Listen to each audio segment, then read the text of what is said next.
ایسے وقت میں جب باقاعدہ بائیکاٹ کی کالز ہو رہی ہوں، جہاں کی بڑی بڑی پنچایتیں ہو رہی ہوں، اور وہ ان پنچایتوں کو پورا فروغ دینے کا کام یہ نیوز چینلز لگاتار بتا رہے ہوں دشمنوں کے طور پر، ایسے وقت میں کبھی پورے 10 سال میں کسی سیکولر اپوزیشن پارٹی کو یہ خیال نہیں آیا کہ ان کا بائیکاٹ ہونا چاہیے؟ نفرت سے آپ کو پریشانی نہیں ہے، آپ کو پریشانی یہ ہے کہ آپ کے لیے جب ایگزسٹینشل کرائسس آ گیا کہ آپ کی پالیٹکس کے لیے اسکوپ ختم ہو رہا ہے، آپ نے اپنے لیے یہ کیا ہے، نفرت کے لیے نہیں کیا۔ جب بھارت کے، ہندوستان کے 20 کروڑ مسلمانوں کو اس طرح ان کے خلاف نفرت پھیلائی جا رہی تھی کہ ان کو بتایا جا رہا تھا کہ وہ ملک کے اکیلے ایسے دشمن ہیں، اگر وہ راستے سے ہٹ جائیں تو وشو گرو بن جائے ہندوستان۔ اتنی مشکل ہے کہ اب اسکولوں میں ٹیچرز بچوں کو ان کا مذہب دیکھ کر سزا دینے لگی ہیں۔ روح میں گئی، مجھے بتایا گیا کہ ایک ساتھ 50 بلڈوزر مسلمانوں کے گھر، دکان اور ان کے ہوٹل تباہ کر رہے تھے۔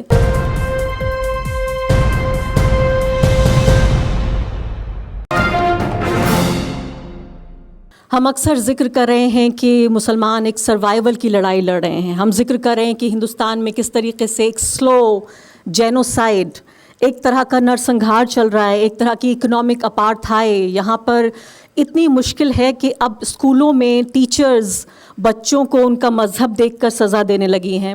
اب یہاں پر آپ کو ریلوے پروٹیکشن فورس کے کانسٹیبل جن کا کام ہے آپ کو بچانا، وہ آپ کو مارنے پہ، آپ کا قتل کرنے پہ اتارو ہو جاتے ہیں۔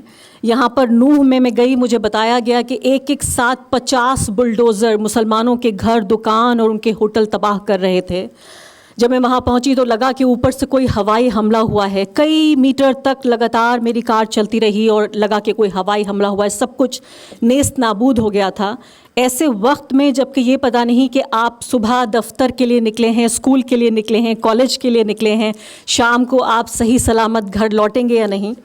میرے جیسے جرنلسٹ جو صرف ایک ٹویٹ، ایک خبر یا ایک تقریر سے دور ہیں بس جیل جانے کے، ایسے دور میں مجھے لگا عبدالرحمن صاحب نے جب بات کی مسلم پولیٹیکل ریپرزنٹیشن کی تو اس کتاب میں تھوڑی دیر کے لیے مسکرائی میں، لیکن مجھے لگا کہ یہ امید سے بھری کتاب ہے۔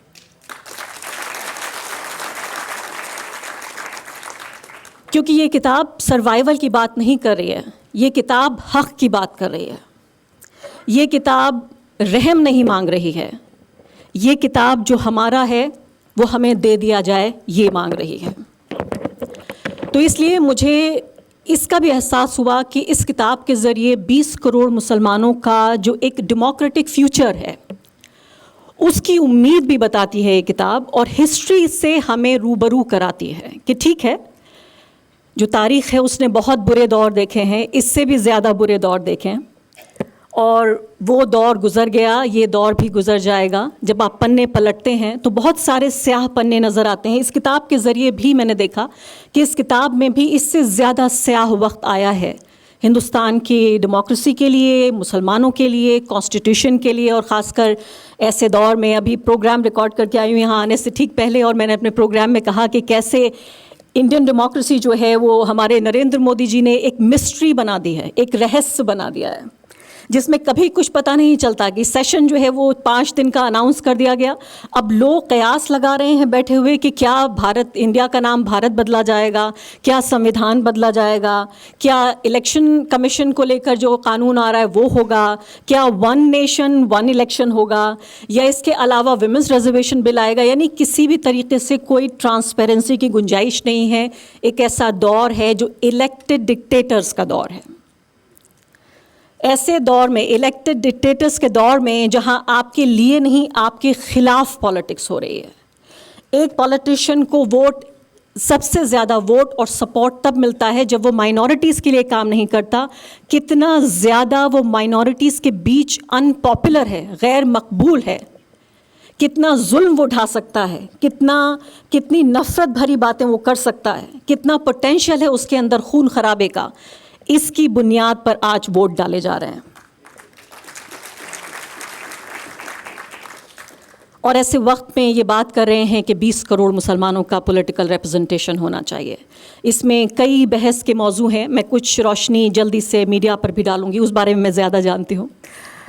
اس میں خاص کر ذکر ہو رہا ہے کہ کس طریقے سے مسلمان اپنا ریپرزنٹیشن مانگیں۔ بات ہو رہی ہے کہ کیا مسلمان اپنی پارٹی بنائیں، بات ہو رہی ہے کیا مسلمان جو سیکولر پارٹی ہیں ان میں اپنی جائز جو حصے داری ہے اس کی ڈیمانڈ کریں, اس کی مانگ کریں. بات یہ بھی ہو رہی ہے کہ کیا مسلمان ایک پریشر گروپ کی طرح سیاست سے باہر بیٹھ کر ایک پریشر گروپ کی طرح کام کریں, کیونکہ یہ وہ وقت نہیں ہے, یہ صحیح وقت نہیں ہے جب آپ الیکشن لڑیں, کیونکہ آپ کا چہرہ دیکھ کر ووٹ ادھر تو کم پڑتے ہیں اور ادھر زیادہ پڑتے ہیں. آپ کو دکھا کر پولرائز کیا جاتا ہے ووٹر کو. تو ایسے وقت میں بہت سارے یہ آپشنز ہیں. مجھے لگتا ہے کوئی ایک ایسا فارمولا نہیں ہے جو پورے ملک پر لاگو ہوتا ہو. ہر اسٹیٹ کی اپنی لوکل ریالٹیز ہیں. کہیں پر مسلم پولیٹیکل پارٹی ٹھیک ہے, کہیں پر سیکولر پارٹی کے اندر حصے داری ٹھیک ہے, کہیں پر ہو سکتا ہے الیکشن نہ لڑنا ٹھیک ہو, کہیں ہو سکتا ہے ایک طرح کی زبان بولنا ٹھیک ہو, کہیں دوسری طرح کی زبان بولنا ٹھیک ہو.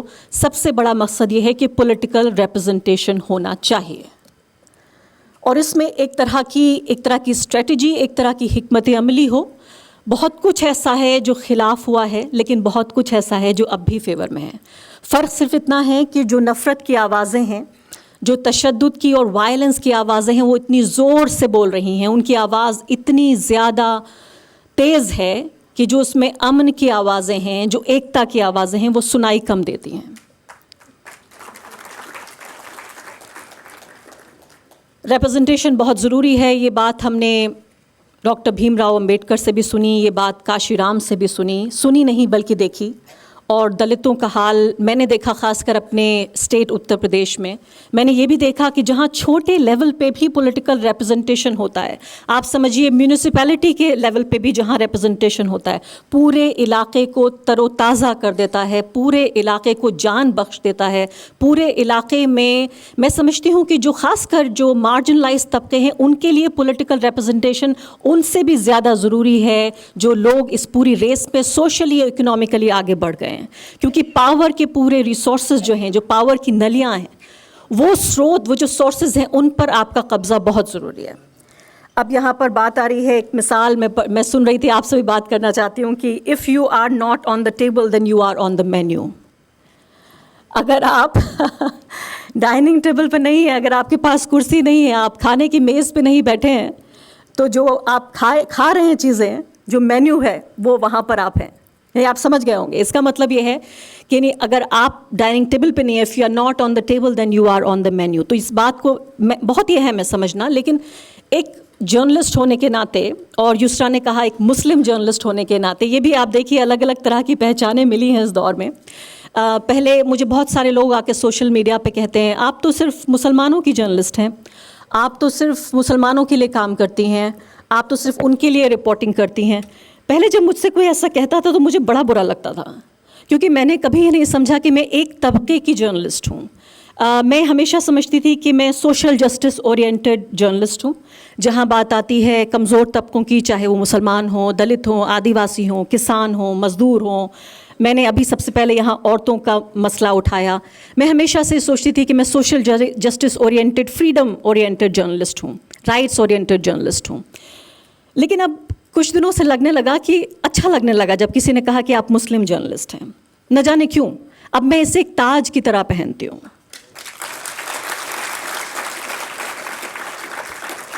اور اس کی ایک وجہ ہے. میں سمجھتی ہوں کہ ایک ایسے دور میں جہاں 20 کروڑ لوگوں کی آواز اس طرح دبائی جا رہی ہو کہ جوتا ان کے گردن پہ رکھا ہو, ایسے دور میں 20 کروڑ نہیں, 20 لاکھ یا 2 لاکھ لوگوں کی آواز, ان کی تکلیف, ان کے خواب, ان کی امیدیں, ان کی زندگی, اگر میں انہیں ذرا سی بھی آواز دے پاتی ہوں تو میرا جرنلزم, میری صحافت کارگر ہے. مجھے اس سے کوئی فرق نہیں پڑتا کہ اگر آپ مجھے مسلم جرنلسٹ کریں. میں پیدا ہوئی ہوں مسلم گھر میں اپنے کو آئیڈینٹیفائی کرتی ہوں ایز اے مسلم, لیکن مجھے لگا کہ شاید ایک باکس میں باندھنے کی ایک کوشش ہے, اور ایک طرح سے مجھے میری جو ایک امیڈیٹ آئیڈینٹی ہے, اور خاص کر ایسے بہت سارے موقع رہے, میں نے ہندوستان کے سب سے سیکولر نیوز روم میں بھی کام کیا ہے, اور ہندوستان کے سب سے سیکولر نیوز روم میں نے بدترین کمیونلزم سہا ہے. تو صرف فرق اتنا ہوا ہے کہ اس دور میں کمیونلزم کو برا مانا جاتا تھا, تھوڑا ڈھک کے چھپا کے کمیونلزم کیا جاتا تھا، نریندر مودی نے آ کے اسی کمیونلزم کو فیشنیبل بنا دیا. لیکن ایسا نہیں ہے کہ کمیونلزم نہیں تھا. میں نے ہندوستان کے سب سے سیکولر نیوز روم میں اپنے لیے طرح طرح کی چیزیں کہیں، سنی اور سہی. میں نے یہ بھی سنا کہ ہندوستان پاکستان کا میچ ہو رہا ہے اور اتفاق سے میں نے ہرے رنگ کا جیکٹ پہن لیا تو کہا کہ are you cheering for Pakistan. میں نے یہ بھی سنا کہ جب میں بٹلہ ہاؤس انکاؤنٹر کور کرنے گئی اور میں نے وہ لڑکے جو مارے گئے اور اس سے پہلے کہ کسی کورٹ نے انہیں یہ ثابت کیا، یہ ڈکلیئر کیا کہ یہ ٹیررسٹ ہیں نہیں، میں نے کہا کہ بھئی مسلم یووا یہاں پر رہ رہے ہیں اور ان کے ساتھ ایسا ہوا. میں نے صرف ان کو ٹیررسٹ نہیں کہا، جو کہ مجھے جو دستور ہے وہ یہ کہ سب سے پہلے ایک مسلم لڑکا آپ کو ملے جس کو پولیس انکاؤنٹر کر رہی ہے تو آپ سیدھے اسے کہیے کہ ٹیررسٹ ہے. اس سے پہلے کہ کورٹ کیا کہتی ہے، کیس کیا ہے، مقدمہ کیا چل رہا ہے، وکیلوں نے کیا جرح کی، وہ سب کی ضرورت نہیں ہے. سب سے پہلے آپ کو کہنا ہے کہ آپ ٹیررسٹ ہیں. اگلے ہی دن مجھے بٹلہ ہاؤس انکاؤنٹر کی رپورٹنگ سے ہٹا دیا گیا. تب نریندر مودی پرائم منسٹر نہیں تھے. تو وہ دور بھی دیکھا ہے، تاریخ نے دیکھا ہے، میں نے دیکھا ہے، سہا ہے. صرف اب فرق یہ ہو گیا ہے کہ پہلے پھر بھی اس تمام کمیونل حالات میں بھی تھوڑی جگہ ہوتی تھی. آپ کو کوئی بلیٹن کا سلاٹ دے دیا جاتا تھا، کوئی رپورٹنگ بیٹ مل جاتی تھی. آج میں سوچتی ہوں کہ ان تمام جو درباری میڈیا چینلز میں جو رپورٹرز اور اینکرز اگر بچے بھی ہیں جو کام بھی کرتے ہیں، ان میں سے آپ بہتوں کو جانتے ہیں کہ وہ کن کی آواز بنے ہوئے ہیں. ابھی بھی دیکھا آپ نے ان میں سے کئی کو جو ہمارے پرائم منسٹر کو برتھ ڈے کی مبارکباد دے رہے تھے. اس کے علاوہ میں فیل کر رہی تھی ان تمام لوگوں کے لیے، شاید آپ نے اس بارے میں نہیں سوچا ہوگا، اور آج میں سوچ رہی تھی آپ سے یہ بھی بتاؤں کہ آپ سوچئے ان تمام لوگوں کے بارے میں، ان پروڈیوسرز کے بارے میں، کاپی رائٹرز کے بارے میں، ان ویڈیو ایڈیٹرز کے بارے میں جو مسلمان ہیں اور ان ٹی وی پروگرامز میں اندر خانے کام کرتے ہیں، ان ٹی وی پروگرامز کو بنا رہے ہیں جو مسلمانوں کے جینوسائیڈ کے لیے ایڈوکیٹ کرتے ہیں. آپ ان کو جانتے نہیں ہیں، ان کا چہرہ ٹی وی پہ نہیں آتا، لیکن بہت سارے ایسے لوگ ہیں جو اخباروں میں، ٹی وی میں کام کر رہے ہیں، جو کمیونل پروگرامز کے پروڈکشن میں لگے ہوئے ہیں. وہ اپنے ہی قتل کی کہانیوں کو لکھ رہے ہیں. ایک عدد نوکری کتنی ضروری ہے یہ میں بھی جانتی ہوں اور آپ بھی جانتے ہیں. ہر کسی کے پاس یہ آپشن نہیں ہے کہ آپ استعفیٰ جیب میں رکھ کے گھومیں. بہت سارے لوگ ہم سے کہتے ہیں نوکری تو بہت ہے، ہم جیب میں استعفیٰ رکھ کے گھومتے ہیں. یہ آپشن سب کے پاس نہیں ہوتا. تو اس لیے یہ بہت اہم ہے اس وقت سمجھنا کہ اس تمام یہ جو پورا دور چل رہا ہے، اس پورے دور میں بھی آپ کو الگ الگ طرح سے جس طرح کے تمغے دیے جا رہے ہیں. میں بہت سارے ایسے لوگوں کے ساتھ کام کرتی ہوں جو سیکولر ہیں اور واقعی صحیح معنوں میں سیکولر ہیں، لیکن ریپرزنٹیشن کیوں ضروری ہے؟ میڈیا میں بھی ریپرزنٹیشن کیوں ضروری ہے؟ میرے بہت سارے ساتھیوں کے لیے بہت ویل میننگ لوگ ہیں. مطلب یہ سمجھیے کہ جس آرگنائزیشن میں ابھی کام کرتی ہوں، آخرکار مجھے آ کے لگا کہ مجھے آخرکار اپنا گھر مل گیا ہے، جہاں میری ڈائیورسٹی کو نہ صرف کہ ٹالریٹ کیا جاتا ہے بلکہ کبھی کبھی سیلیبریٹ کیا جاتا ہے. اس کے باوجود بھی میں کہوں گی کہ جو درد میں سہتی ہوں ایک مسلم جرنلسٹ ہونے کے ناطے، جب ان کہانیوں کو میں کہہ رہی ہوتی ہوں، سنا رہی ہوتی ہوں، ریکارڈ کر رہی ہوتی ہوں، میرے کولیگز کے لیے یہ ریسرچ کا سبجیکٹ ہو سکتا ہے، رپورٹنگ کا سبجیکٹ ہو سکتا ہے، رائٹنگ کا سبجیکٹ ہو سکتا ہے. وہ دور کھڑے ہو کر ہم سب کو مرتے ہوئے، کٹتے ہوئے، گھٹتے ہوئے دیکھ سکتے ہیں لیکن محسوس نہیں کر سکتے.